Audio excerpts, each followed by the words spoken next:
अरे कुल धन अडनिया के पास जा रहल बा, या साहेब जी का है विकास हो रहल बा। यारी दोस्ती में देशवा के नाश हो रहल बा, साहेब जी का है विकास हो रहल बा।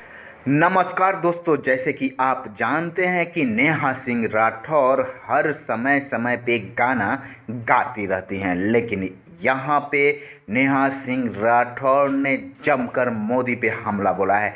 यहाँ तक कि मोदी को चाटुकार भी कह डाला है।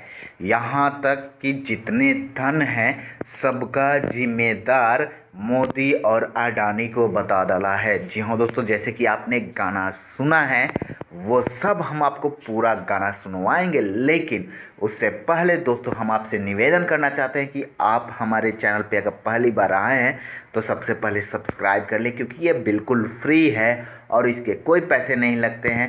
और मैं इसी तरह से नेहा सिंह राठौर का गाना सुनाता रहता हूँ।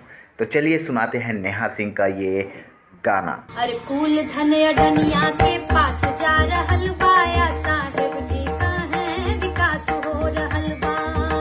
यारी दोस्ती में देशवा के नाश हो रहल बा, साहेब जी का है विकास हो रहल बा। हे विकास हो रहल बा, विकास हो रहल बा, विकास हो रहल बा, विकास हो रहल बा। अरे चाटुकार सत्ता के खास हो रहल बा, साहेब जी का है विकास हो रहल बा। अरे चाटुकार सत्ता के खास हो रहल बा, साहेब जी का है विकास हो रहल बा। अरे हंगर इंडेक्स में उपहास हो रहल बा, साहेब जी का है विकास हो रहल बा। बुढ़वन के पेंशन पे जुआ तास हो रहल बा, सैया जी का है विकास हो रहल बा। हे विकास हो रहल बा, विकास हो रहल बा, विकास हो रहल बा, विकास हो रहल बा। अरे मीडिया चौकीदारवा के दास हो रहल बा, राजा जी का है विकास हो रहल बा।